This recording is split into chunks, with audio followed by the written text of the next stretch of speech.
the white piril, and the clooted cobras. The night the wildcat died by Tessa's hands, the full flock of Stefan shrieked, as if an invisible hand had reached in and squeezed each of their little necks. It wasn't the usual chaotic quack-quack of feeding time, fighting over bran, a rat slips into the nest, or snakes slid past the No.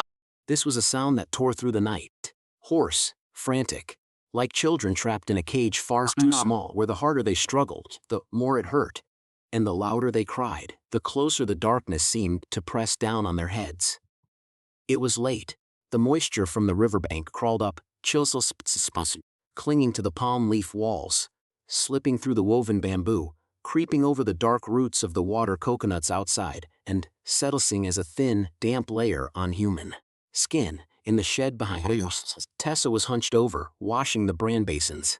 Her hair was tied low at the nape of her neck, sleeves rolled past her elbows, wrists still carrying the scent of minced fish, young duckweed, and wet bran. The oil lamp in the shed flickered, casting shifting patches of light and shadow across her face. High cheekbones, sharp eyes and lips pressed tight, as if she were forever swallowing back a curse. Hearing the frantic flurry of wings, she stopped, raised her head, and frowned.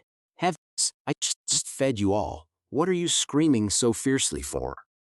The words slipped out of habit, the habit of someone who lived day in and day out with ducks, with the stung, the noise, knowing which ones ate well, and which were weak, living with small, seemingly meaningless details that, if ignored for even a single night, could ruin a whole season's livelihood. I grabbed flashlight, tapped it lightly so the beam wouldn't flicker, and walked along the pen. Beneath her feet, the cold mud squelched. Ahead, the water coconut fronds rustled against each other, sounding like whispers behind a wall of leaves.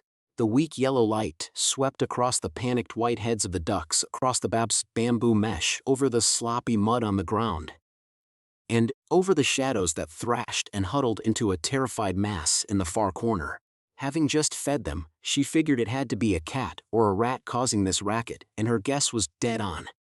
In its darkest corner of the pen, where the straw bedding had been clawed away, stood a massive wildcat. Its fur was pitch black, its back arched, and its eyes burned like two wet coals as it clamped its jaws around the leg of a young duckling. Blood dripped down its whiskers into a thin red thread. It looked up at Tessa, completely unafraid. Instead, its fur stood on end, its back arched higher, and it let out a long hiss that sounded like a blade scraping against stone. Any other woman might have screamed for her husband, or her father-in-law, or backed away in fear of the vicious wildcat to find a longer stick. But Tessa was not that kind of woman. She snatched up the short wooden yoke resting by the pen, then flicked her intentionally, trying to shoo it away first. Go! I'm sparing you. Get up. The wildcat didn't move. The ducklings licked the blood from its teeth and then lowered its head to bite down again. As if deliberately killing her, it thought nothing of her. In that instant, every trace of softness vanished from Tessa's face.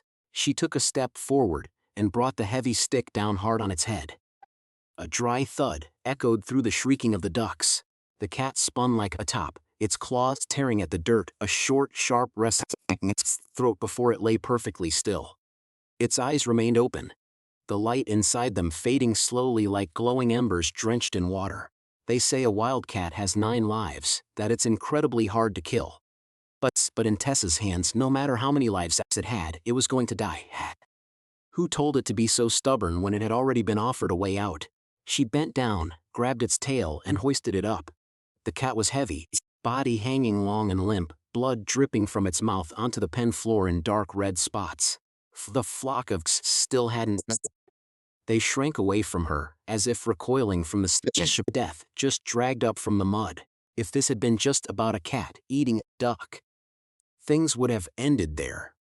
She would throw the carcass away, soothe the flock, and then curse a few more times in the morning to let off steam. But that night, something else sat heavy in Tessa's chest, heavier than the dead cat dangling from her hand. Old Chuck's house, a group of men had been hollering and calling her husband over to drink since the afternoon.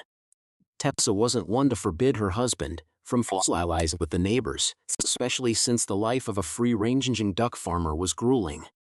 Herding ducks in the morning, watching a field says 8 noon, pulling nets in the evening, counting the flock at night. An occasional cup of wine, a folk song, a few bites of food were ways to keep a man from feeling that his entire life was nothing but mud, duck dung, debts for ducklings, and worries swarming like mosquitoes by the water's edge. But she knew Chuck. That bastard always had a smirk on his face, patting this person and that on the shoulder, speaking as if he cared, yet every word carried a hidden hook. He didn't curse directly, didn't hit anyone, didn't do anything easily faulted. He merely poked exactly at other people's sore spots, then acted like a clueless clown, making anyone who took offense look petty, making anyone who got angry look like they were overreacting to their own flaws. And there wasn't a soul in this village who didn't know the sore spot of Tessa and Theo. 6 years of living together, and not a single child. People didn't need to say it loud, just a glance when she walked past women holding their grandchildren. A joking remark when Theo helped carry a tray at a baby's 1-month celebration. A sigh from an elder saying, "A house like this without the sound of kids is just sad." That was enough for Tessa to feel something clawing inside her chest. The pain of being childless, to her, wasn't a quiet ache. It had claws. It knew how to wait. It knew exactly when people thought she was at her strongest to scratch a deep bleeding wound. She carried the cat over to Chuck's house. Her footsteps were incredibly light, quiet as a cat's. So quiet that even the sleepy guard dogs often didn't notice her approach, let alone a bunch of blackout drunk men. As she neared the house, she heard Chuck's slurred voice piercing through the clatter of glasses, the smell of cheap rice wine, grilled fish, men's sweat, and cheap tobacco smoke. "Hey, I'm telling you, Theo, go find a kid to hold and carry with me, man. Are you two planning to live like that forever? The biggest of the 4 unfilial sins is not having kids, you hear me?" Theo forced a smile, a small thin smile, his voice lowering as if trying to dodge the blow. "It's not like you just want one and it happens, Chuck. Besides, my wife and I are still dirt poor. Having one and not being able to raise it right is an even worse sin." Chuck wouldn't let it go. On the surface, he acted like a big brother looking out for the little guy. But in reality, he was mocking Theo's manhood, because no one else in the village under 30 somethings had 7 kids like he did. He lifted his glass, threw his head back to drink, and smacked his lips. "Heaven makes the elephant. Heaven makes the grass. Man, the main thing isn't being unable to raise them, you get me? It's how to make him in the first place. Does my little brother Theo need me to lend a hand? Just say the word and I'll help right away." The entire drinking table missed a beat and fell silent. Someone chuckled nervously. Someone looked down to pour more wine to avoid Theo's face. Pretended to pick at the food while stealing a glance at his reaction. The humiliation in these rural drinking sessions rarely came in the form of a shouting match. It came as a joke delivered in a crowd, leaving the victim unable to get angry without looking like a sore loser. Theo stood up, dusted his pants, and started to leave. Sadie, Chuck's wife, hurriedly grabbed his arm to pull him back, trying to smooth things over while scolding her husband. "Come on, stay a bit longer, Theo." Stupid mouth sniffled. "You know how he is, why let it get to you? And you too, Chuck, inviting him over just to talk pure trash. If you don't know how to speak decently, then shut your trap before someone smashes your buck teeth in, you hear me?" Before Theo could reply, Tessa stepped in. The whole table flinched as if drenched in ice water. She didn't scream, didn't yell, didn't curse them out to feel better. She just looked straight into Chuck's face, gave him a piercing glare, and hoisted the dead wildcat up to eye level. Blood was still dripping, drop by drop, onto the dirt floor. In the light of Chuck's oil lamp, the wildcat's carcass looked even blacker, longer, more like a grim omen than a drinking snack. "I just beat it to death. It dared to mess with the flock at home. I was going to bring it over for you guys to snack on, but seeing as Chuck is so drunk, I'll just take it back. Next time some animal comes looking for trouble at my house, I'll beat the life out of it and bring it over for you guys then. All right? If you want to stay and hang out, go ahead, but I'm heading back." She spoke slowly, evenly, without raising her voice. But every single word dropped onto the table like a knife flipping over. Chuck, despite being drunk, sobered up by half. The others looked at the cat, then at her, everyone understanding that she wasn't just talking about a cat. For a fleeting moment, even the crickets in the bushes seemed to lower their volume. Theo immediately stood up, forcing a smile. "Yeah, well, it's getting late anyway, I'm heading back. We'll drink another time, Auntie." As husband and wife walked out, only then did voices rush from behind, scolding Chuck, Afra followed by "What, was I wrong? What part of what I said was wrong?" But Tessa didn't look back. Reaching the riverbank, she tossed the cat into the water with a heavy splash, her face as indifferent as if she had just thrown away a rotten branch. The carcass sank, then bobbed up once in the dim moonlight before the current dragged it away. Theo stood beside her, not knowing what to say. He loved his wife, but his love was often clumsy, like someone holding a cracked bowl, unsure whether to set it down or hold it tighter. He only said softly, "Let's go home and sleep." Tessa didn't answer, but more than anyone, Theo knew his wife was hurting deeply. That kind of sorrow wasn't loud, didn't cry, and didn't need anyone's comforting. It was as quiet as the night river, seemingly flat on the surface, but countless roots waiting to entangle a person's feet at the bottom. The two of them had been living together for nearly 6 years without a single child. To others, it might be a sad story, a reason to sigh, a reason to seek out medicine or spiritual healing, a topic for the old women in the village to whisper about behind their backs while shaking their heads in pity. To Tessa, it felt like an old wound having its scab picked off every single day. She had first married at 17. Her husband's family whispered that she had the features of a husband killer: sharp eyes, a hard mouth, a heavy stride like a man. A woman like that would bring no peace to a home. But her husband loved her and insisted on the marriage.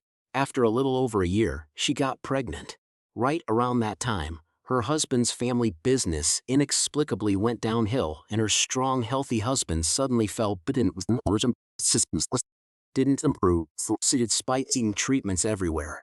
Her mother-in-law went to various fortune tellers, and they all said that Tessa and the unborn child had a destiny that clashed with the husband's family.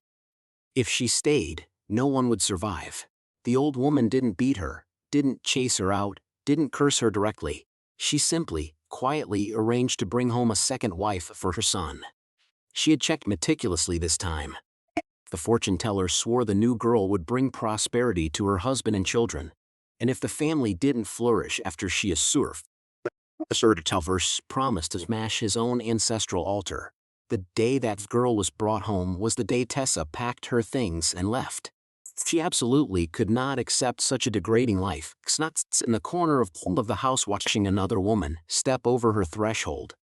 Could not let her unborn child hear people call its mother a husband killer and grow up under a roof that felt like a cage. Relatives urged her to stay, telling her a pregnant woman should endure it and live for her child, but Tessa said leaving meant leaving. She didn't return to her own mother's house. Instead, she built a small shed on someone else's land, doing whatever odd jobs were offered, scraping by while waiting for the day to give birth. In the final months of her pregnancy, she worked until her back felt like it would break. At night, lying there feeling the baby kick, she would place her hand on her belly and whisper as if speaking to someone who could already understand. "Try your best, little one. We can live however we have to. Just don't let anyone look down on us." But heaven didn't show her mercy for long. It only allowed her to give birth to a healthy baby boy, his lips rosy, his tiny hand wrapping around Hummer's finger like a promise. But she only had him for 10 days. He ran a continuous fever for 3 days, and then he was gone. The little mouth that used to smack its lips, search for her breast, now turned a pale, bruised purple, silent, no longer crying, no longer moving. Tessa sat inside the mosquito net, holding her baby for 3 days straight, refusing to eat or drink. The neighbors found out the tiny body had already begun to smell. Took all to finally pull her up, so they could hold a funeral for the boy. After that, she isolated herself for almost a month, not speaking, not crying in front of anyone, before getting up and throwing herself into work like a madwoman, doing the labor of 2 or 3 men despite being a woman. People looked at her and felt their hearts ache, but they also figured it was better this way than letting her sit and reverse her grief until she withered away. From then on, Tessa rarely asked anyone for pity. All she needed was for people to tear their filthy mouths off her wounds. Tessa met Theo at the market while chasing down a mugger. It was bad luck for him. Of all the people he could have robbed, he snatched her money. He probably thought a woman couldn't do anything about it. But when Tella was right at his heels, panic set in. Seeing Theo walking up carrying a heavy basket of duck eggs, the thief grabbed him and shoved him toward her. The two collided with a violent crash. The duck eggs shattered into a gooey mess, and white spilling across the market floor like a dirty puddle of sunshine. Tessa didn't say a word. She lunged forward, ignoring Theo's on the ground and kept it sheathed. When he couldn't run anymore, she leaped forward, planting a kick right in his back that sent him tumbling head first. She took her money back, grabbed him by the ear, and dragged him all the way through the market, loudly asking if anyone knew where heirs were so she could give them a piece of her mind. People told her he was an orphan, spending his days fighting and stealing his. Tessa smacked him hard on the head and let him go. He even had the nerve to stick his tongue out at her before running off. She ignored him and went back to find Theo. He was picking up the unbroken eggs and putting them back into his basket, his face gentle and calm. He didn't curse, didn't yell, only looked regretful because dozens of duck eggs fetched a good price were now a slimy puddle. She spoke bluntly. Hey mister, I'm sorry about that. It was all because of that little demon. Theo looked at her bleeding elbow, pulled a bottle of medicated oil from and handed it to her. You should put some oil on that. Your elbow is bleeding. Tessa held the bottle, her eyes reddening. It had been a very long time since anyone had shown her such gentle concern, let alone a stranger. He didn't ask why a woman was so fierce, didn't laugh at the way she chased a man down like one of the guys, didn't bring up the past that the market had surely gossiped about. From then on, what started as strangers became seeing each other every day. She wholesaled vegetables at the market, buying and reselling since she had no land to farm. Theo raised free-ranging ducks and they were in their laying season, so he always had plenty to well. At first, they were just friends, both cautious because of their pasts. Theo had been married before and he and his wife loved each other deeply. Tragically, when his wife was almost 7 months pregnant, she was bitten by a snake and died, taking both mother and child. After that, he lost the will to live, abandoning his home to wander for a whole year. When he finally returned, he took up the life of a free-ranging duck farmer, constantly moving from place to place because staying home and seeing her memory in every corner was unbearable. 2 broken lives, similar in that they had both held a death too close, understood without an need to. Personalities were opposites, one soft, one hard, one gentle, one sharp. Yet they made up for what the other lacked. More than a year later, they moved in together the day that Tessa packed her bags to follow Theo to his hometown. She found out he still had a father. Silas was around 60 at the time, his face constantly locked in an irritable scowl. The locals casually called him Grumpy Silas. Tessa felt a surge of her gut, angry at herself for not asking thoroughly, and angry at her husband for never breathing a word about it. Before this, Theo had about house, saying his mother was dead, his wife was dead, making it sound like he was entirely alone in the world. Only later did she understand that he hadn't deliberately hidden it out of hatred for his father but because Silas had been a snake catcher for decades. Theo's mother and his first wife had both died from snake bites. Theo believed it was because his father worked that trade that their family carried such heavy, deadly karma. He had pleaded with his father many times to stop catching snakes, but Silas said yes or no. He just quietly kept doing it. Because of this, father and son could never find common ground. On Tessa's first day there, Silas was sitting on the front porch twiddling a piece of wood. Hearing his son say, "I brought my wife home," he only glanced up at her once. The look wasn't hateful, but it was cold, as if he were used to viewing the world through a layer of shed snakeskin. Tessa stared right back, not flinching. The two of them remained locked in silence for a long time. Finally, Silas said, "If you've come, then stay. We're poor, we eat what we have. If you argue, go argue by the river, don't argue in front of the altar," Tessa replied. Yes, just one single word, yet Silas could hear in it her absolute refusal to bow her head.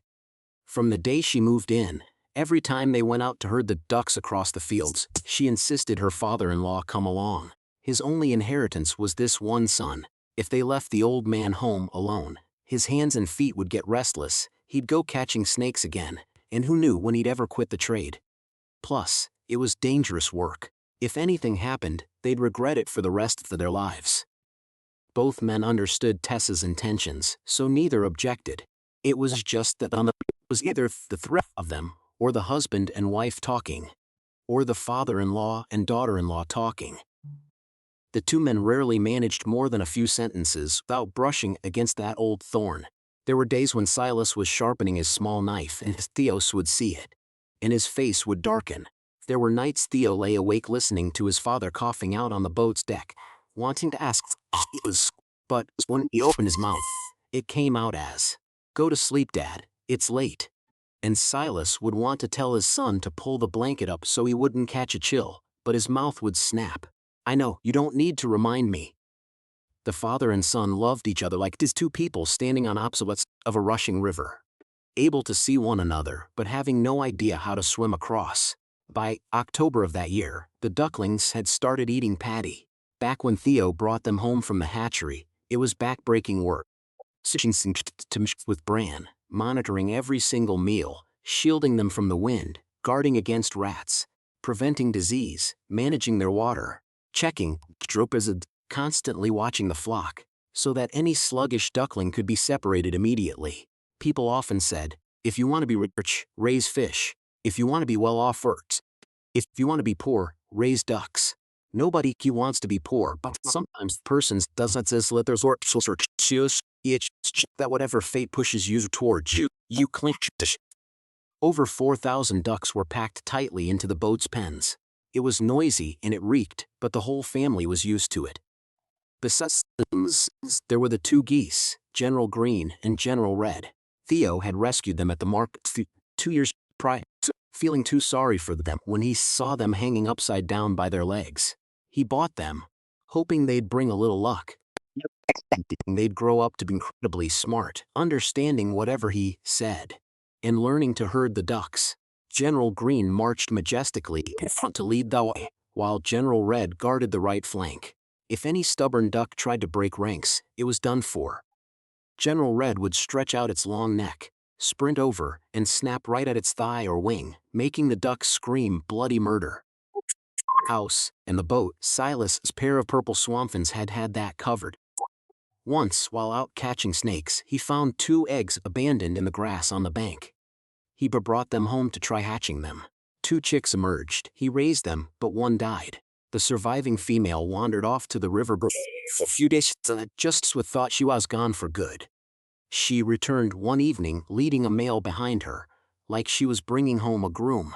From then on, the 2 stayed for good, becoming famous for fiercely guarding the house. Anyone foolish enough to wander in when the owners weren't around would get quite the show. The birds would fly, kick, and peck wildly at their head and face, screeching as loud as a house fire. That's why, on the morning the thief pulled up the mooring poles to leave, when the early farmers greeted them and wished them a safe up, a passing boatman who wasn't a local asked, puzzled, "This family is weird leaving just like that. Aren't they afraid thieves will break in and steal everything?" Another man laughed. "There's nothing in that house but an altar. What the hell is there to steal? But even if it was full of riches, I bet my life no thief would dare sneak in." Hearing this, the boatman's curiosity flared. That night, he rowed his small boat over, craning his neck to look into Silas's house to see what made the locals avoid it so fiercely. He waited and waited, but saw nothing. He was just pulling his oar up, muttering and cursing himself for being a gullible fool. One more sound, and saw a full dark figure sitting perfectly right beside it, asking in a voice straight out of hell, "Well, what are you craning your neck looking for in my house, uncle?" The man was so startled he even screamed. He paddled for his life, the water splashing violently, but the boat barely moved. Suddenly, a woman's voice drifted down from the bank. "Just let him go, Shom. Have some pity on him." The shadow vanished right before his eyes. He pressed his palms together, bowing frantically toward the house a few times, and rowed routers away as fast as he could, swearing never to be nosy again. When he told the story out at the market that morning, Everyone laughed because no one in the entire region would dare trespass into Silas's house, even if offered pure gold. They knew that inside that house were two women's spirits guarding the door, Theo's mother and his first wife. Sometimes, the dead don't go far. They just stand in the house where they once lost us, watching over those behind a beast sure don't stray from their last remaining blessings. The late night before they left, Tessa woke up early to cook a pot of rice so they could eat and get on their way. Eats. She stepped out the back door but to first a sudden, freezing chill shot down her spine. Feeling something was off, she tested zestfully to check behind her, but nothing looked unusual. Figuring it was just sleepiness, she took a few more steps. When she was about 6 feet from the back door, she heard someone call her name loudly. It was a young woman's voice. Tissa. She froze, spun around, and just caught a glimpse of a tall young woman's back, hair flowing down to her waist, walking quickly up into the main house before vanishing. Goosebumps erupted all over her body. Her sleepiness vanished instantly. She didn't know what to do next, or force herself to take another step forward. Her heart nearly stopped. Right by the back door, a black snake the thickness of her wrist had reared its head, staring unblinking straight at her. If it hadn't been for that voice calling out moments ago, she must have stepped right onto it. Tessa stumbled back a few steps. The snake tilted its head slightly, observed her for a moment longer, then slithered off toward the back of the house. You couldn't have paid her in gold to follow it and see where it went. She also didn't want to scream, knowing it would only upset Theo and Silas. Once everything was packed and ready, before leaving, each of them went to the altar to light a stick and pray for a safe journey. Tessa didn't forget to thank the older sister, Theo's first wife, for protecting her from disaster in the dead of night. The 3 sticks glowed red, their ashes curling into perfect circles, the smoke drifting languidly around the 3 of them, like a protective shroud. No one said a word, but everyone felt that it was just an ordinary season of herding ducks. Something had already begun to shift before the boat even left the dock. Journeys on the river usually begin with the sound of oars, the quacking of ducks, the voices of men urging each other to check mooring lines. But this journey began with the voice of a dead woman calling Tessa's name, and a black snake resting exactly where her foot was about to land. Bad omens don't always scream out loud. Sometimes, just lie perfectly still, raise their heads to look at you, and quietly slither away. After 3 days of drift, the family pulled into a large river junction. Back then, farmers had 2 rice harvests. The summer-autumn crop harvested in August and the winter-spring crop running from August to the end of December. Some families grew 1 crop, 2, so finding an empty field to let the ducks forage meant asking around relentlessly. But that year, it was harder than usual. Walking up to the mlats, every house said they either already had ducks or weren't allowing gleaning. There was only one house with vast, boundless rice fields. People pointed Theo there. But the kids in the yard said the adults weren't home and told him to come back tomorrow. Just a quick glance showed the land was indeed massive. If the owners leased ducks, thus be the perfect setup. So, Theo decided to anchor for the night under a large mangrove tree. That evening, after dinner, husband and wife sat up on the boat's deck. He drank tea, she dried her hair, and Silas went ashore for a walk as was his habit, introducing himself to the locals while looking for snakes to catch. After sitting for a while, Tessa said she would watch the boat so she could go buy some fish sauce, salt, and kerosene at the general store by the crossroad. Theo lay back, legs crossed, humming a melancholy folk tune just to pass the time. Right as he hit a low note, he heard a loud splash, like someone falling into the water. He scrambled up and looked around, but saw nothing. He lay back down to keep singing, and another splash echoed out. This time, he knew he hadn't misheard. He pretended to lie on his side, eyes closed, his face turned toward the mangrove tree, the source of the sound. He clearly saw a pitch-black shadow leap from the branches straight into the water. Every 10 seconds or so, it would jump again. It didn't splash water like a living person would. Stress of the impact was heavy, hollow, like a wet sack full of mud being thrown in. Theo sat up, pulled a few incense sticks from the roof of the cabin, lit them, walked to the bow of the boat, and down. He prayed, asking spirits not to disturb his family while they anchored there.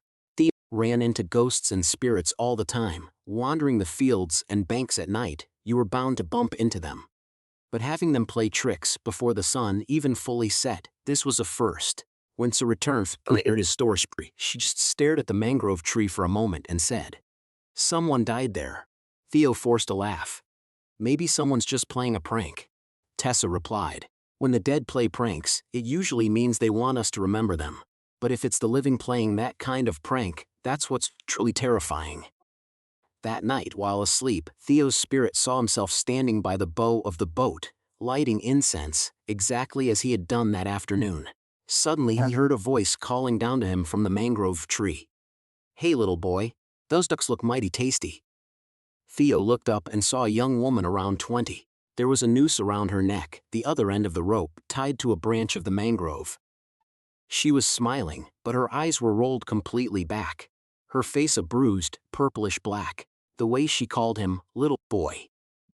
Theo feel first amused because she looked much younger than him, yet her voice was old. As old as someone who had hung from a tree long enough to watch the high and low tides come and go for seasons on end. He pressed his hands together, his voice trembling with pure fear. "Please miss, my family is poor. We herd ducks for a living, and barely have enough to eat. How about you bless us so we succeed this season, and I'll pick the 2 plump ducks to offer to you. Right now, they're so tiny they wouldn't even get stuck in your teeth. Please have some sympathy for my wife and me." The girl in the tree tilted her head. The neck constricted by the rope made a faint cracking sound, and the smile on her lips twisted into an indescribably sad expression. Before she could nod or reply, he jolted awake. Even though he was awake, his stomach twisted with regret, as if he had just missed out on a crucial answer. Early the next morning, someone came down to the dock looking for Theo. The man looked like a typical farmer, with a bright face and a warm smile, and invited him up to the house to talk. Stepping into the yard, Theo realized it was the exact house he had visited yesterday, the fields. The owner was named Owen, 8 years older than Theo. Owen poured tea, made some brief small talk, and then got straight to the point. "I called you up here, little brother, because I want you to bring your ducks to forage in my fields. I've been swamped with work this year, so I'm only doing one harvest. You figure out how to arrange it, all right?" Theo was stunned. Are you serious, brother Owen?" Owen laughed. "Why would you doubt it? Let them run wild and eat all the worms and snails. Saves me the trouble of spraying pesticides. Fields get sir. And to be completely honest with you, Theo, I had no idea about any of this. My youngest aunt came back last night and told me to. She told me to go down to the dock this morning and call for you. You know why? Years ago, she was heartbroken over a man and she hung herself right on that mangrove tree where you tied your boat." Theo asked if she was a woman with short, curly hair, a round face, and wearing a yellow floral shirt. Hearing that, goosebumps erupted all over Owen's body. Good God, are you telling the truth? It was indeed the youngest aunt of his family. She had been dead for decades, and not only did Owen's family fear her, but the whole region feared her because her spirit was incredibly fierce. The upstairs, she blessed the family with prosperity and warned them of any impending disasters. Because she had manifested to him, Owen let Theo bring his flock into the fields immediately, without a second thought. It's true that everything is around. It's just that some reasons lie in the mouths of the living. Some reasons hang on the branches of a mangrove tree, where a young woman once hung by her neck, and some reasons lie buried deep in the mud, waiting for the right person to explore and uncover them. The first day the ducklings entered the new field, the whole flock looked around in pure bewilderment.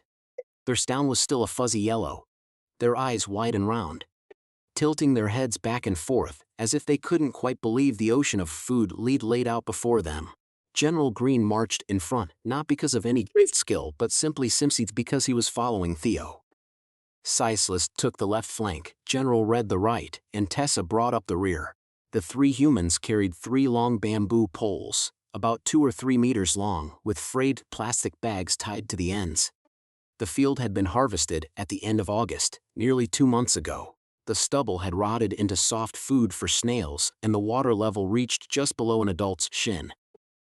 The golden army spilled into the water, brightening the vast expanse. Small sluggish fish quickly found their way into the ducklings' bellies. Every single one of them dove down, tails pointing up at the sky, clumsily foraging.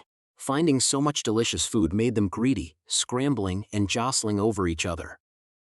A group of local kids hunting for snails gathered around. Seeing so many ducks for the first time, they stood there pointing and staring. One kid couldn't sit still, running back and forth until he suddenly yelled, "Hey, a snake, a huge snake!" The kids swarmed around it, terrified but thrilled. Silas, about 20 meters away, heard the word snake and rushed over, startling the ducklings and sending them scattering inward. From a distance he saw a snake as thick as a man's bicep, rearing its head, flaring its hood and making mock strikes at the kids. "That's a cobra, you little fools. Get the hell away from it before I lose my mind. One strike and you'll be foaming at the mouth." Hearing his words, Theo cursed. Whenever the old man got angry, whatever came to his mind spilled out, and those words were terrible luck. Kyle, the boldest kid in the bunch, saw the snake sliding toward the edge of the field and quickly reached out, tail and yanking it back. Infuriated, the snake reared back, ready to strike directly at the boy's face. Thank God, Silas grabbed the boy's shirt and yanked him aside, otherwise it would have ended in tragedy. Humans might be fast, but a snake is 10 times faster. In a flash, it disappeared into the brush. The kids, frozen, scared out of their wits. Silas' edge of death, a loud hiss erupted from the dirt, sending the kids sprinting far away. It wasn't long before he had the snake by the head. He walked casually toward the house, ignoring the thick, muscular dark, desperate wrath itself around his arm. Kyle, who had nearly lost an eye, turned and whispered to the others. "Hey, I saw it clear as day." He just patted the banks a few times, and the snake crawled right over him to catch. The rest of the kids swallowed hard, watching Silas's back as if looking at a man who had just stepped out of an ancient legend. Only Theo stood far away, his face devoid of pride. In his father's hands he didn't see a snake, he saw the shadow of his mother, of his wife, of every death that had warped his life. Several men from the village helped Theo string up the and set up a small lean-to to shield them from the sun and rain. When the work was done, Silas invited everyone over for a drinking spread to show his gratitude. That was local. If there was work, you pitched. Food, you ate. There was no need for stiff formalities. Owen chipped in a hen. Someone else brought a jar of banana liquor, another brought vegetables. Everyone contributed a little something. Watching Silas hold off its tail and stretch its body, blood drained into the bottle of wine. The other men sat with their mouths agape in fascination.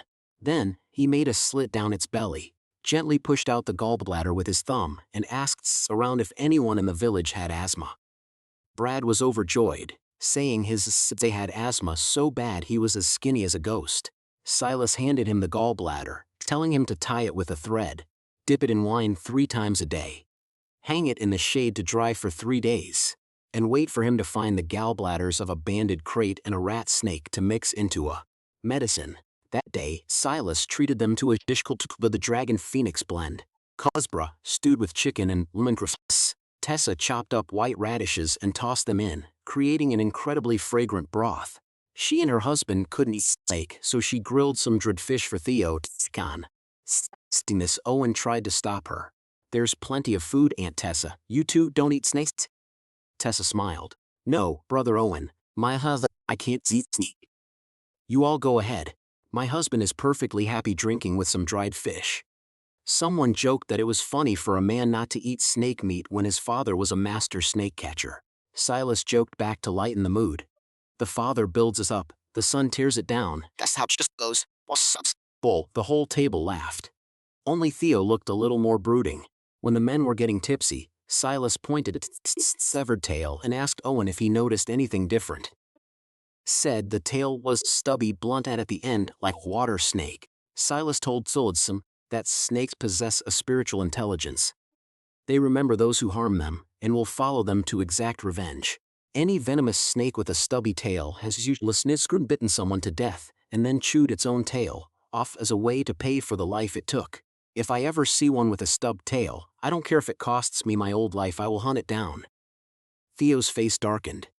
Dad, you're tired, go down to the boat and sleep. No one noticed his face turning grim. They just thought Silas was drunk and talking too much. But inside Silas' heart, a memory from 23 years ago tore open again. The day Theo's mother was bitten by a snake and died. The day he held his wife's body and swore he would never catch that exact snake so her soul could rest in peace.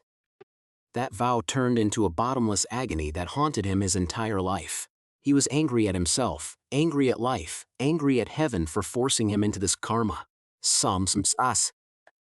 Because he had saved too many people from snake venom, breaking the rules of the snake catchers.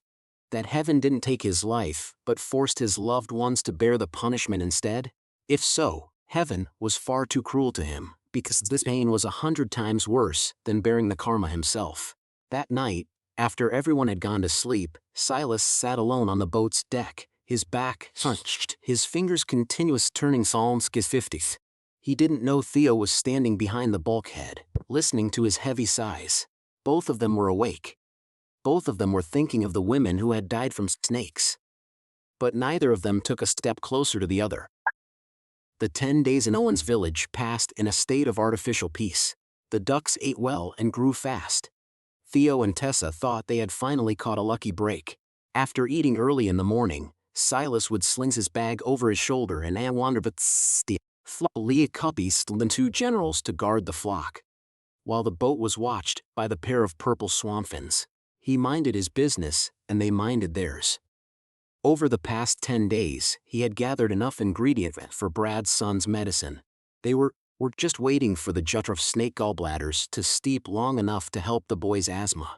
But ever since hearing Owen talk about his youngest stunt, hanging herself about the vast lands, about the Adal death, so there's something not quite clean about this place. Even under the blazing midday sun, there were patches in the fields that felt unnaturally cold. At night the flock dusks would sometimes fall dead silent, their heads all turning in unison to stare toward the dense grove of nipa palms. The swampfins would also raise their feathers, making a low guttural clucking in their throats. One day while hanging clothes on the boat's roof, Tessa caught Owen standing far away, staring at Theo. It wasn't exactly a look of affection, nor was it mere curiosity. It looked like someone who had lost a possession a very long time ago. Just found it in someone else's hands and was torn between wanting to take it back and fearing they no longer had the right to. When Tessa looked over, he immediately smiled and asked if the ducks were eating well, telling them to just let him know if they needed anything. His smile wasn't as grating as Chuck's, but Tessa still detested it. It was too slick. To her, someone who was too eager to help was far more terrifying than someone who told you outright that they hated you. One day, while Silas was walking through the corn's rows, he heard a young girl scream loudly, "Uncle, please save me, I've been bitten by a snake." The cries slowly led him onto a narrow dirt path, the canopy of leaves completely blocking out the sun, making the air damper and darker than out in the open fields. He saw a girl of about 17 or 18 dragging herself along the ground, clutching her leg, her face twisted in agonizing pain. In his lifetime, Silas had heard countless cries for help from people bitten by snakes. He knew which screams were real and which were fake. He knew the difference between the pain of venom and the pain of a fall. But this cry was strange. It had the right tremor, the right breathing, the right panic. But underneath, it was hollow. Like someone mimicking the cries of a dying person without understanding what death actually was. He kept walking forward, because the code of a snake catcher didn't allow him to turn away. Just as he reached out to grab her leg and check the wound, the girl suddenly fell flat on her back and burst into a cackling, grating laugh. Her body seemed to melt into the earth like water. Before Silas could recover from the shock and pull his hand back, he heard a sharp snap. From the cornstalks, a pale ash-gray snake shot out, clamped its jaws onto his arm, and then recoiled and vanished in a flash. It was fast but not faster than his eyes. In that brief glimpse, he knew he had run into a monster, an ash-gray clouded cobra, the king of the deadliest cobras in the region, massive, blindingly fast, and highly venomous. This one was only about as thick as a wrist, but compared to its kind, it was still nothing. He assessed the situation while simultaneously treating himself, pulling out his small snuff slug open slice, squeezed the blood out. From the wound, jagged red veins were already creeping up toward his bicep. Wherever they spread, a pulsing, agonizing ache followed. He plucked 7 rattan shoots, grabbed some lumps, shoved them all into his mouth and chewed furiously, muttering incantations as he chewed. Then he swallowed, plastered the chewed pulp over the wound, tore a strip from his shirt to tight and stood up, casually walking back. He could clearly hear the rustling of scales sliding over leaves behind him, but he didn't turn around, nor did he walk any faster. In his mind, he only wondered if this time, Sarah would finally come to take him away. If she really did, that would be fine. He had been terribly lonely for a very long time. Walking a little further, he felt exhausted and sat down under the trunk of a rain tree. His mind grew murky, cold sweat soaking the back of his shirt. He forfeit that the venom hadn't been completely neutralized, nor had it reached his heart. It was just pooling in one place, pulsing as if trying to break through a barrier. In his delirium, he saw a woman wearing a traditional folded turban step out from the mist. Her face was unfamiliar, but her smile was deeply kind.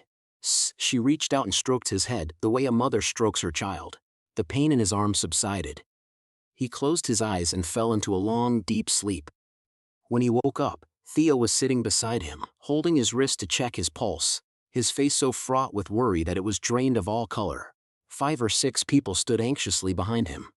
Theo carried him home on his back. Silas had actually recovered quite a bit, but he let his son carry him anyway. How many times in a man's life do father and son get this close? You carry him with him tiny, hoping that when you're old and sick, they'll take care of you in return. But with this karma, who knew if he'd even live to be old? Thinking this, he let out a weak chuckle. Theo snapped angrily. If you keep going out there, I'm going to throw your gear into the river. Sixtus cursed right back, but Theo's eyes were brimming with tears. Not because of the scolding, but because he knew he had almost become a true orphan. That night, Owen dragged Silas up to his house to rest, refusing to let him sleep down on the boat. His house was sprawling, but he lived alone. The front porch held a massive wooden slatted bed, where the smells of old wood, incense, and the watery fields lingered in the air. A house that is too large but lacks the voices of people carries a very specific kind of chill, unlike the chill of the wind. It is cold because the empty rooms are more accustomed to the breathing of the dead than the footsteps of the living. Silas lay inside the mosquito, and while Owens swam, talking about everything under the sun. Afraid to bring up the snakebite from that afternoon, Owen asked seriously. Uncle Silas, tell me what kind of snake did you run into today? Silas deflected. It's late. Let's not talk about those things. It's bad luck, boy. We'll talk in the morning. But Owen wouldn't drop it. Sitting down for tea the next morning, he kept badgering until Silas finally told him. After hearing it, he sat in a daze for a long time, then confessed that his entire family was gone because of snake bites. Decades ago, his father, Ben, was famous for snake-infused wine. At first he caught the snakes himself, but as the orders piled up, he started buying them from others.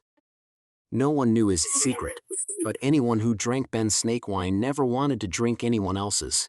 Among his suppliers was George, a highly respected snake catcher who specialized in delivering large, rare snakes. The two became close friends. Once, while attending a death anniversary feast, George got drunk and went to the house to sleep. Somehow the house caught fire. Remembering his friend was still inside, Ben rushed in to save him without a second thought. Overflowing with gratitude, George gifted him a necklace with a pure black pearl, the size of a pinky fingertip, calling it a protective talisman. Ben refused again and again, but George forced him to accept it. From the moment he took the pearl, Ben's family business exploded with visible prosperity. The value of their land skyrocketed, and their fields multiplied. Ben and his wife had 4 children. Owen was the second, followed by a pair of boy-girl twins. When Owen was 10, his older brother was bitten by a snake and died. Despite a house full of medicine, they couldn't save him. On that exact same day, George was also bitten to death. Owen's mother went to a spiritual master, who said that their family carried an impossibly heavy karma for the slaughter of highly spiritual creatures. The karma wasn't punishing the parents, but forcing the children to bear the weight. The only way out was to give the youngest children away to families with good virtue and no blood relation. To change the sin's themes. To keep them far away from the snake karma. If any child's destiny was strong enough, they could be brought back after they turned 20. Ben and his wife were torn apart with grief. They held their 3 remaining children all night, while outside the walls, the rustling of slithering snakes echoed, punctuated by the occasional hiss of a cobra coming to collect a life. The next morning they sent their children away, accompanied by gold for their upbringing. The youngest brother was taken by a family who quietly moved to a completely different region, never to be found again. The Tlustus was bitten and killed by a snake in the cornrows, in the exact spot where Silas had encountered Cobra. Before Ben died, while still low, he held Owen's hand and begged him to find his youngest brother. Owen looked out toward the duck pen, his voice dropping low. That youngest brother looks exactly like my father. His left hand has 6 fingers, and he's the exact same age as Theo. Sisyphus gave a stiff smile, trying to change the subject. But in his chest, it felt as though someone had pried open a chest buried at the bottom of a river. 27 years ago, he and his wife were rowing their small boat to cut palm leaves for a chicken coop when they saw a baby lying right on a clump of water coconuts. His face pale, his hands and feet freezing. Panicking, the couple rescued him and brought him home. They asked all over the village, but no one knew whose child he was. That night, Sarah dreamed that a strange man and woman walked into their house, picked up the baby, kissed him, and he was their child. Their family had fled the dead stubble had sunk without anyone knowing, and thankfully, the 2 of them had saved their son. They begged the couple to raise him well, saying his destiny was miserable enough to force him to constantly change parents. If he ever made a mistake, they should just light incense, call out the biological parents' names, and curse them, but please, do not abandon him. By morning, the baby was doing better. His left hand had 6 fingers. The couple fell in love with him, adopted him, and named him Theo. Silas had never told a soul. He was afraid of losing him.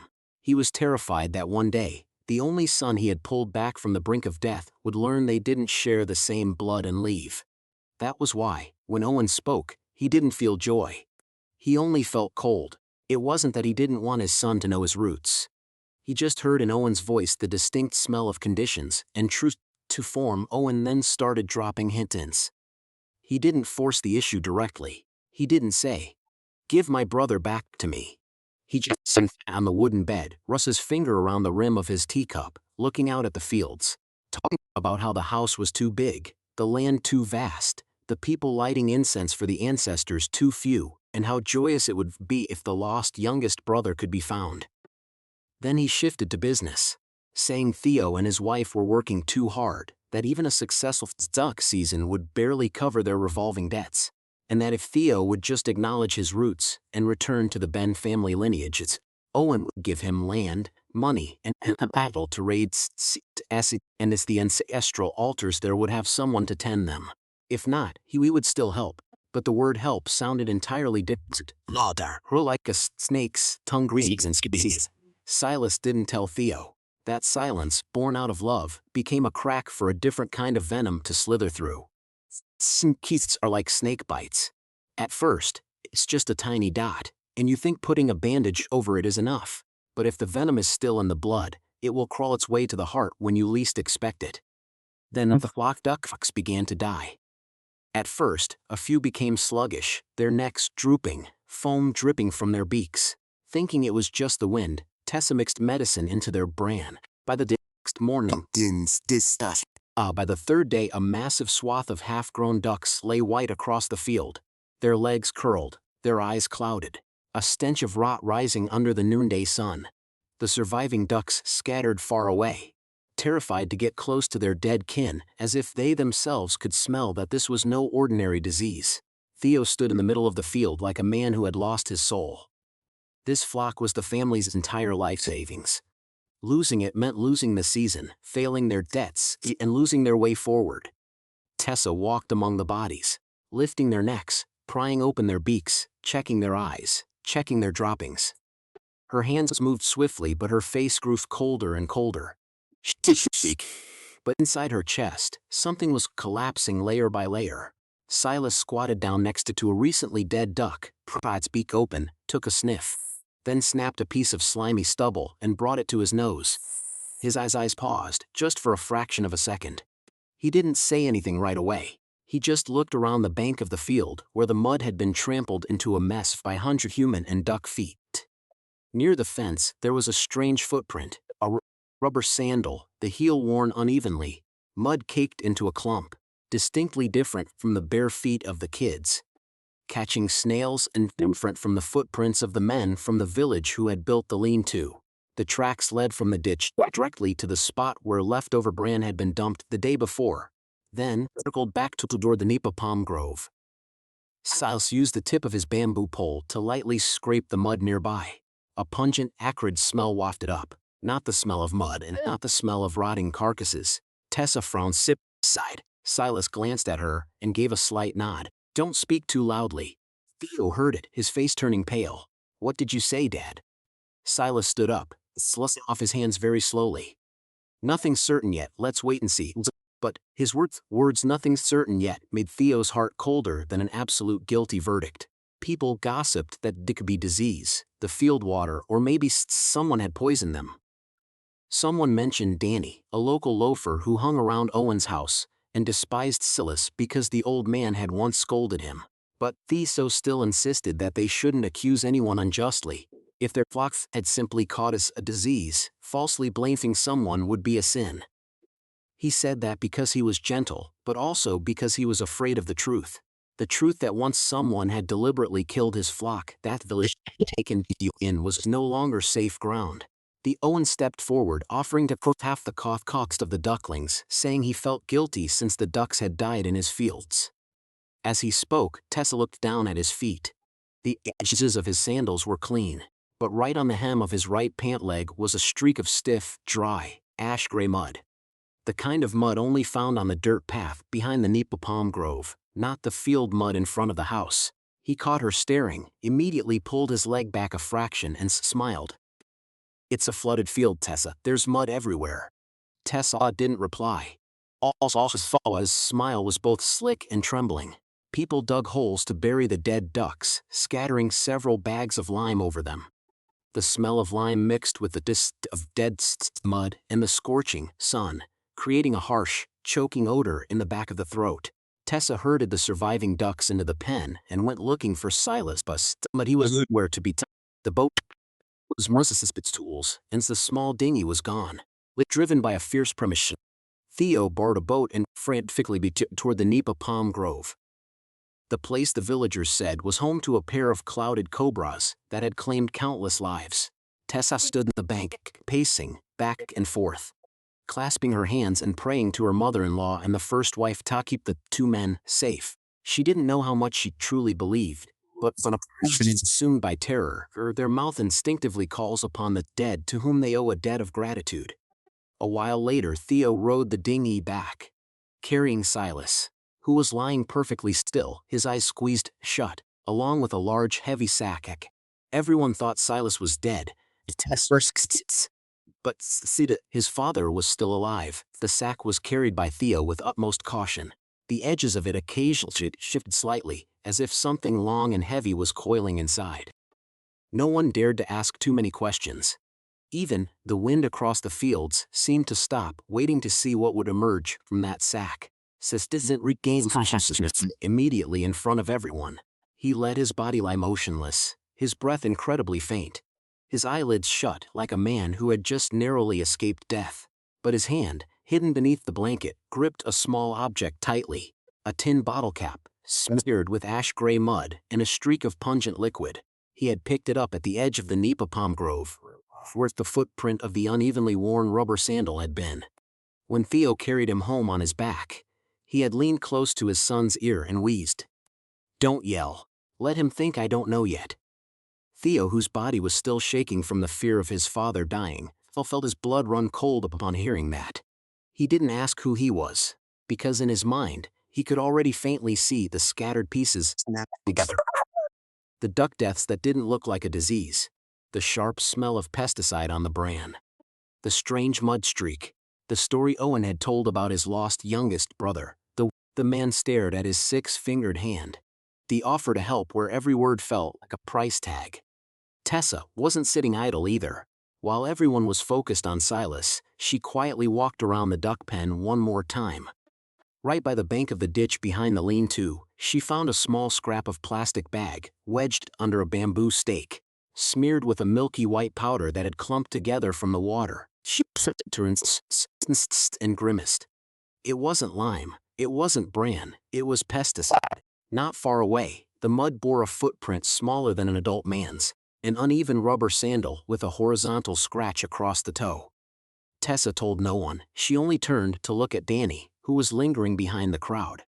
One of his legs was covered in ash-gray mud up to the ankle, and the rubber sandals on his feet had exactly that horizontal scratch across the toe. Seeing her glare, Danny immediately jumped down to the edge of the field to help shovel dirt, shouting loudly to cover his panic. "Let me help, let me help. Poor Uncle Theo, with the ducks dead like this, his life is practically over." The words, "practically over," a surge of heat, flared in Tessa's chest. But this time, she didn't grab him by the collar right away. She bit her lip and held it back, because a small thrashing fish was less important than the net waiting deep beneath the water. That night, after the crowd had thinned, Silas sat up in the makeshift shed, his face still pale but his eyes alert. Theo and Tessa sat opposite him. Outside, Owen was still bustling around, directing people to cook porridge and brew medicine, playing the role of the worried benefactor flawlessly. Silas placed the tin bottle cap down in the middle of the mat. Tessa placed the scrap of plastic bags right beside it. Two tiny, filthy items, not worth a dime. But looking at them, Theo felt as if he were staring at the blade that had slashed the throats. Silas asked, "Did you see the footprint?" Tess nodded. "I saw it. Danny's footprint. But that idiot is too stupid. He'll do things if you pay him, but he couldn't have come up with this on his own." Theo looked down at his left hand with its 6 fingers. He turned it over and over, as if seeing for the first time that it was a mark that could make ours covet. "Fear." "Did you know for a long time, Dad?" Silas remained silent for a long time. The sound of insects in the fields grew thick, and an occasional solitary quack from a surviving duck pierced the night. Finally he said, "I knew you weren't my biological son from the day I found you. But I have never, not for a single day, I was afraid that if I said it, I would lose you." Theo swallowed hard. He used to think that if he ever heard the truth, he would be furious, would ask why, would blame for hiding it his whole life. But strangely, in that exact moment, he only felt exhausted. Exhausted that in a single's lifetime, so many things called love were hidden away like sins. Tessa looked at her husband, her hand resting on her knee, trembling very slightly, but she didn't interject. Silas looked outside, where Owen's shadow was pacing back and forth under the oil lamp. "Wants you. But he doesn't want you the way a brother wants a brother. He wants someone of his own blood to return and stand in that house so he can stop being afraid. His family is cursed. Snake karma. He's finding you is finding a pillar to hold the house up. If you don't go back, he's terrified that the karma will have nowhere else to go." Theo asked quietly, "So he killed our ducks to force my hand?" Silas didn't answer immediately. He picked the bottle cap up, brought it to his nose to smell it, to see it once more, and then said softly, "Him, or is his lackey? But if we want to know for sure, we have to let him expose his own tail." They didn't sleep. In the middle of the night, Tessa went around the back of the duck pen, deliberately leaving the oil lamp to cast a weak pool of light, and hid behind a clump of sedge grass. Theo sat in the shed, pretending to be asleep, whilst Silas lay still beneath the blanket, the tightly tied sack containing the pair of clouded cobras resting beside him. Around the third watch of the night, Famf grew heavy. A short shadow slipped past the ditch. He didn't head straight for the duck pen but circled toward the spot where the dead ducks were buried.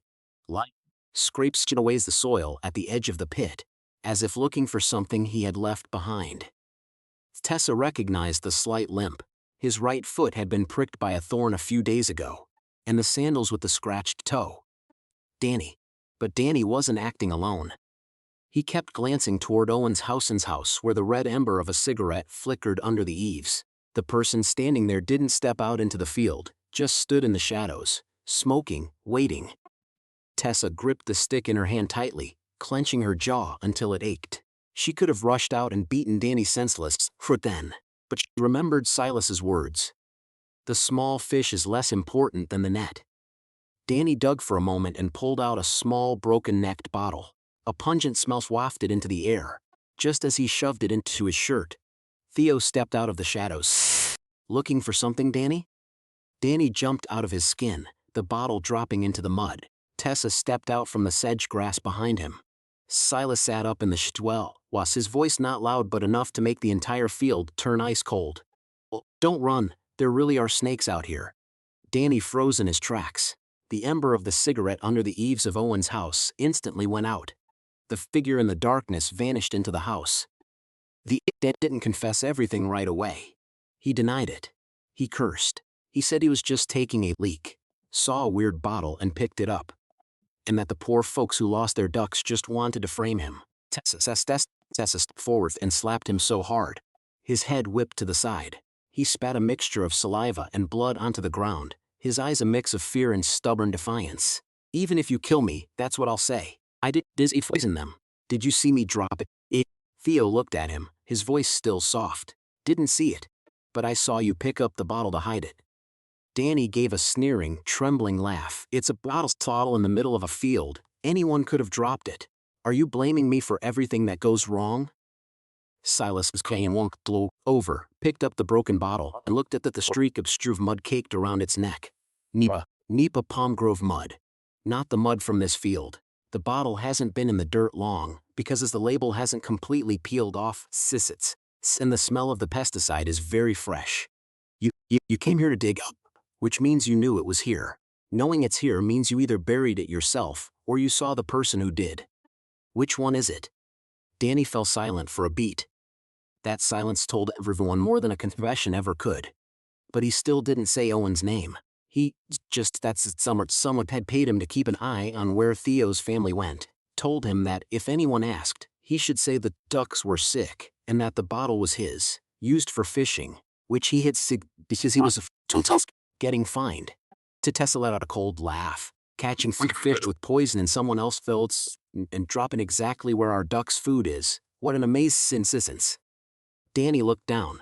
Theo didn't hit him. It was exactly Theo's refusal to strike that terrified Danny even more. He simply asked, "Who gave you the money?" Danny stayed silent. Silas suddenly turned his head and looked straight toward Owen's house. Let him stay quiet. The one who paid him is listening.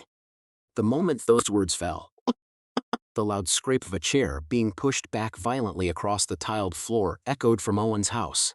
The next morning, Silas didn't drag Danny out into the middle of the yard to force a public confession. He told Theo to come with him up to Owen's house. Tessa followed behind. In the duck shed, not tied up, but with General Green and General Red standing on either side of the boat with 2 guards. Even if he wanted to step out, he wouldn't dare. Had its doors open bright and early. The yard swept. The tea table already set as if he knew they were coming. He wore a white traditional shirt, his hair neatly combed, his face slightly drawn after a sleepless night. Seeing them, he forced a smile. "Are you feeling better, Uncle Silas? I heard you woke up last night. I was Theo, Aunt Tessa, come in and have some tea. About the dead ducks, I'll figure out." Silas didn't sit down. He placed the broken bottle on the table. The clink of glass against wood was very quiet, but it made Owen look too fast, too revealing. He immediately looked away. Tessa didn't miss it, neither did Theo. Silas asked, "Does your house use this kind of stuff?" Owen forced a laugh. "It's a farming household. There are all kinds of chemicals. I can't remember them all." Silas then placed the scrap of This was stuck in the duck pen. "The poison is still fresh.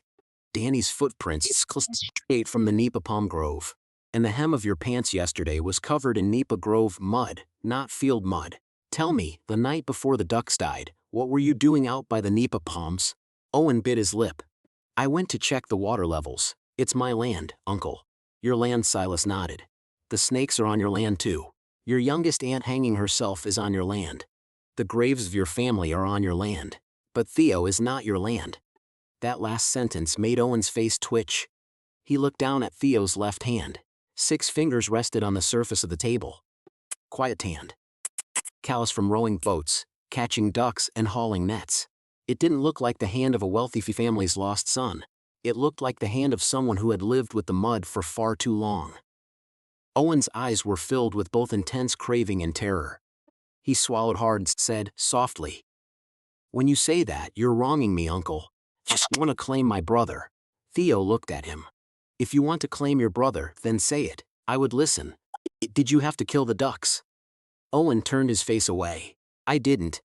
"Then why have Danny lurking around the Nepopalms?" He went on, his own. "Why did you put your cigarette out when we caught him last night?" Owen gripped the edge of the table. The sound of his fingernails digging into the wood creaked. "What if I was standing on my porch? It's my land, my house. I can stand wherever I want." The word I shot out, shifting the atmosphere in the room. The facade of hospitality slipped away just enough to reveal the cornered man underneath.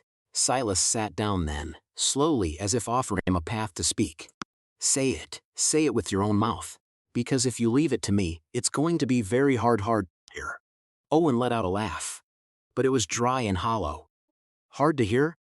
Do you think there is anything left in this world that I haven't heard that's hard to hear? Since I was a kid, I heard the master's family was cursed. I heard my mother cry every night because she had to give her children away. I heard snakes slithering against the walls. I heard my older brother die with his eyes wide open. I heard my little sister screaming in the cornfield, and by the time I ran to her, her body was already turning purple. Do you think I don't know what karma is? Do you think I wanted to hurt anyone?" He jumped up. The chair behind him crashed to the floor. "I just wanted to drag my little brother back. He is the blood of my family. He is the son of this house. He belongs here to tend to the incense and the ancestors.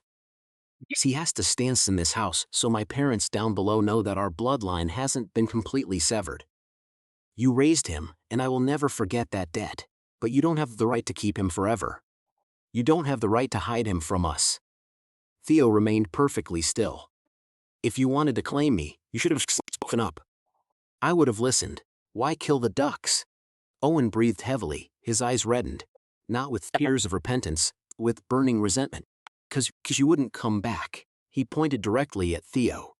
"Just looking at you I knew. You're poor but you're stubborn. You have a wife, an old man, a boat that reeks of ducks, and you think that's enough.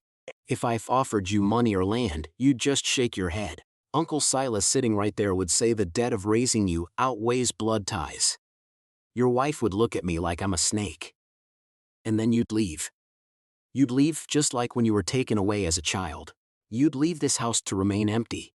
You'd leave me here, with nothing but altars and the sound of snakes every rainy season.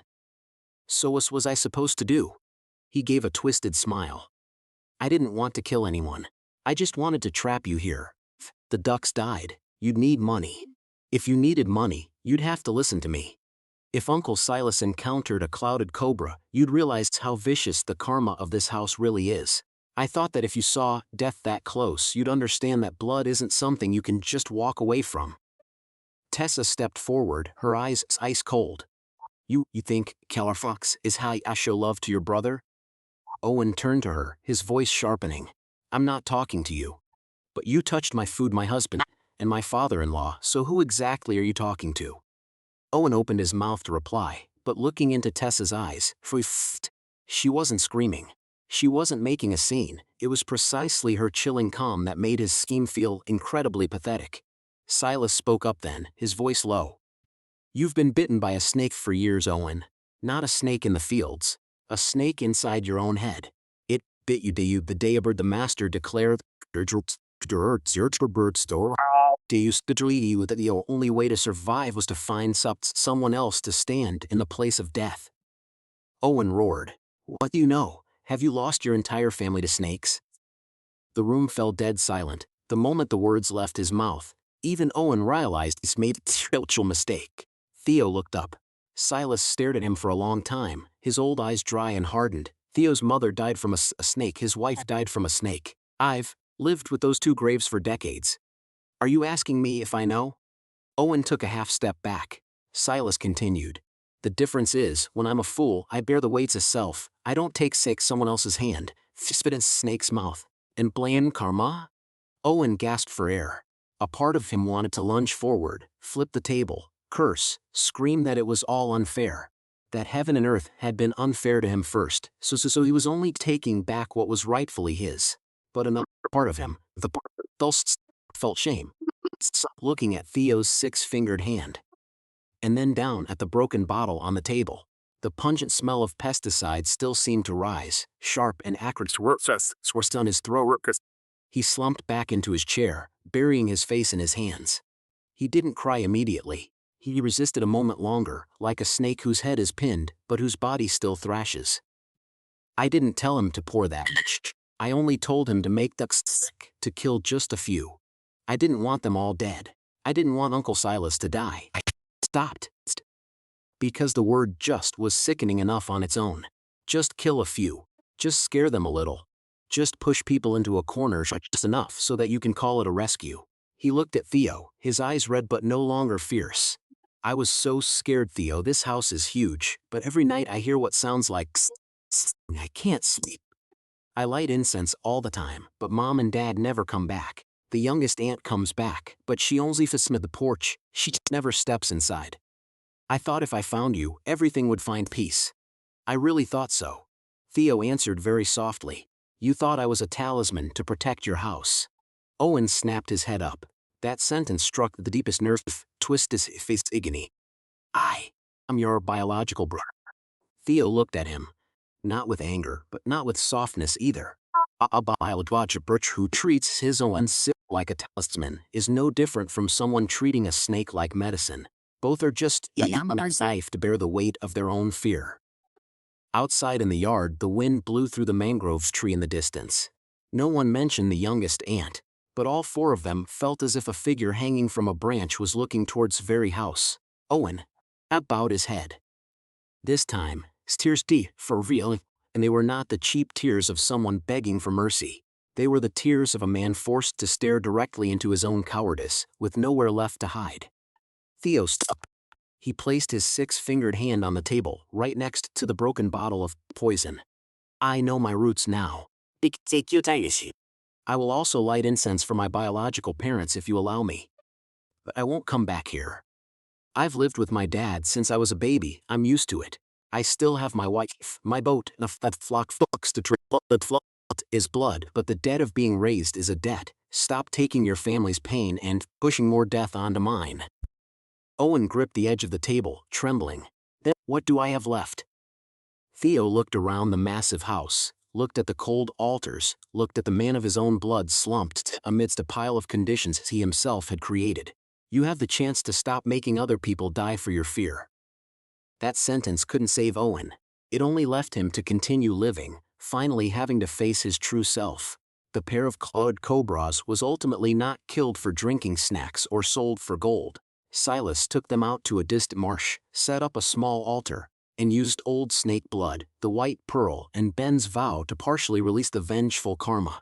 The pitch black-white pearl from George was brought out by Owen and placed in the center of the altar. The very thing that had brought prosperity to Ben's family was also the thing that drew the snake karma down through the generations. That night, it wasn't raining, but the clouds hung low, and the water in the ditch was eerily still, as if being held down by an invisible hand.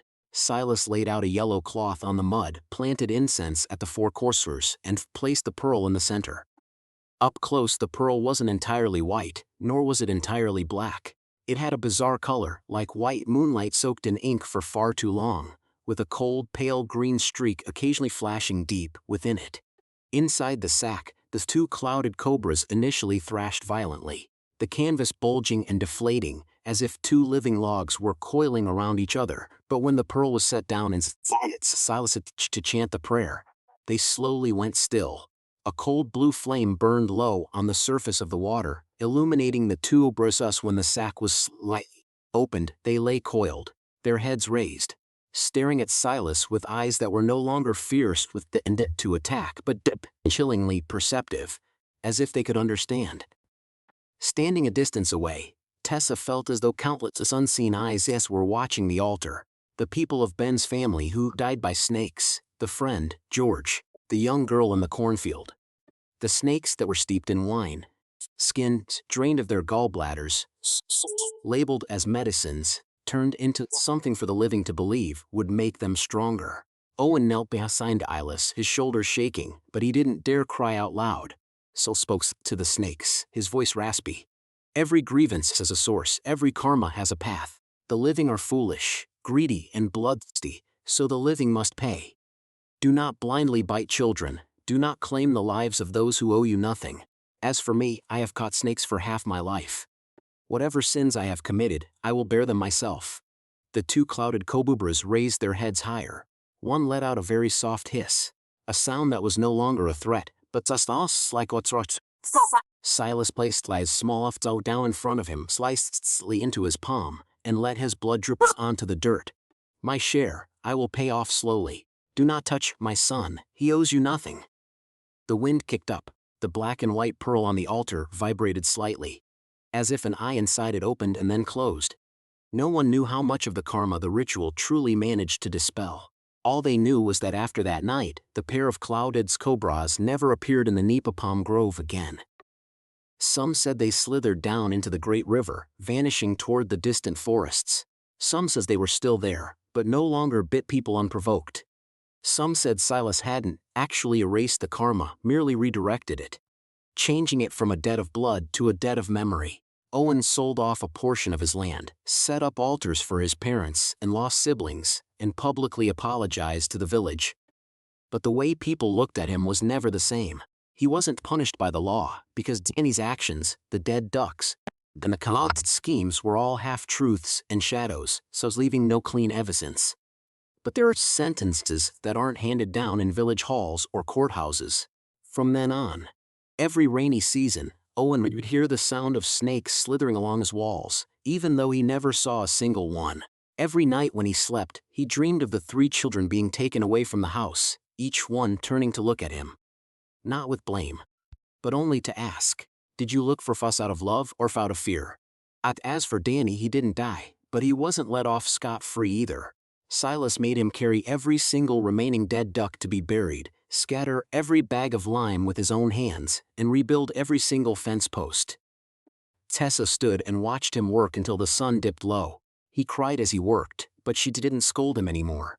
When he was completely exhausted, she finally said, "Remember this smell. The next time someone gives you money to destroy another person's livelihood, remember exactly how bad a dead duck stinks." Danny left the region shortly after. Word has it that a few years later, he was bitten by a snake and crippled in one leg in some faraway province. No one felt much pity, because there are people who are bitten by karma not because of fate, but because they willingly thrust their own hands into the instance of venom. Theo and his wife lost almost the entire flock. But they didn't lose each other. Owen still sent money for support, this time not with conditions, but as a debt being repaid. Theo accepted a little to rebuild a new flock, and forced Owen to use the rest as offerings for his snake karma. Tessa spoke less after the whole ordeal. It wasn't that she had grown weaker. In this world you cannot just beat to death like that wildcat. In the night, there are animals that bite out of instinct. There are people who bite each other out with words, with money, with conditions, with pain that no one else can see. She still didn't have a child. Chuck's mocking words, the memory of her 10-day-old baby, the revelation that Theo was the lost child of a wealthy cursed family. It all tangled together like water coconut roots buried deep in the mud. One night, after everything had temporarily settled, Tessa sat out on the boat's deck, mending a torn net. Theo sat beside her, taking a long time before he finally asked, "Are you sad?" She asked back. "Sad about what?" He looked at his left hand with its 6 fingers, smiling wryly. "About me not being my dad's real son, says. About that family having land and me not going back. About losing the ducks. About us not having a child yet." Tessa kept her head down, continuing to mend the net. After a while, "I'm sad, of course, but being sad doesn't mean we leave each other." Theo fell silent. That sentence was so simple that if spoken in a moment of joy, it would sound completely ordinary, but spoken after a mountain of loss, it felt like a vow. No incense burned, no prayers to heaven, no witnesses, yet it carried far more weight than any promise people make before an altar. Silas, however, was different. After the clouded cobra incident, he went out catching snakes less frequently, though he didn't quit entirely. If someone was bitten and gnawed him, he still saved them. Theo still got angry, but the sharp edge of his anger had dulled. One day, sitting by the boat mending nets, he saw his father rummaging through his medicine bag and asked, "Are you going out again, Dad?" Silas stayed quiet. Theo sighed. "If you're going, just say so and I'll row you there. If you go alone, one of these days I won't even be able to find your body." Hearing that, the corner of Silas's mouth twitched. It was the closest the father and son had come to a reconciliation in years. They didn't hug, they didn't cry. Men of the river of Artifafam help each other by holding back a curse, waiting for the other a little longer, or carrying each other home when there's still time. Once, Tessa saw Silas sits alone at the bow of the boat, holding a long stick in his hand. She asked, "Did you miss Mom?" He didn't answer immediately. A long time later, he said, "I'm afraid she beats me down there. I save other people all the time, but I couldn't save her." Tessa sat down a short distance away from him. "If she blamed you, she probably wouldn't come back to guard the house for you and him." Silas turned to look at her. For the first time, he didn't snass up, didn't curse, didn't act annoyed. He only said, "Have a hard mouth, but your heart isn't bad." Tessa gave a faint smile. "You too, Dad." The two of them sat in silence, listening to the water lap against the hull of the boat. Sometimes a broken family doesn't heal with tears. It heals with blunt, clumsy words, and the sense of no longer avoiding one another. That story doesn't have a clean ending. Theo learned of his roots but didn't return to be the son of a wealthy household. Found his brother, but the lost right to call him brother with any purity. Silas caught the pair of clouded cobras but couldn't entirely catch the karma of his own life. Tessa defeated every insult with a gaze as but she couldn't defeat the hollow space left by the child she lost and the child who had never arrived. The dead ducks were buried in the field, covered in lime and dirt. But for years afterward, people passing by that dull field at dusk, they sometimes heard the chirping of ducklings under the earth, mixed with the sound of snakes slithering through the stubble. And at the mangrove tree where the youngest aunt hung herself, people still lit incense. Some said she had helped Theo's family once, and then appeared less often, as if she realized that the living would eventually have to face their own truths. As for Tessa, whenever an animal messed with the duck pen, she still grabbed her stick and went out first. But after the incident with the clouded cobras, she no longer struck immediately. She would stand still for most, looking into the darkness, listening to the breathing of the flock, the water lapping against the boat, her husband shifting in the cabin, and Silas coughing dryly somewhere behind her, before saying very softly, "Go on, I'll speak this once." If the creature knew what was good for it, it would retreat into the shadows. If not, Tessa was still Tessa. But, in that brief moment of mercy, perhaps that's good sometimes, offering a way out isn't just for the animal in front of you. It's also for the one holding the stick, so they don't channel all their own pain into a crushing blow upon something weaker. And on those October rivers, as the duck boats drift past strange junctions, as the fog rolls in to blanket the harvested fields, and a broken folk song echoes in the distance amidst the quacking of ducks and the honking of geese calling their flock, people still tell the tale of grumpy Silas, of six-fingered Theo, of Tessa who beat the cat, of Owen and the black and white pearl, and of the two clouded cobras lying coiled in a heavy sack. They tell it like a ghost story, but if you listen closely, there are more than just ghosts. It is a story of karma, of bloodlines, of the living who hide truth out of fear of loss, who set desperate need to hold on, and who inflict pain on others because their own pain is simply too great for. And if on some night in a distant field, you hear a very low, very deep hiss on the wind, and then see a long shadow slithering across the moonlit water without leaving a ripple, it's best not to call out, not to chase it, and not to follow it out of curiosity. There are snakes that aren't looking for prey. They only cross through human lives to remind us that the deadliest venom isn't always found in the fangs. Sometimes it lies in a vow, in greed, in a secret buried too long, and in the way people support the innocent to bear the weight of their own karma.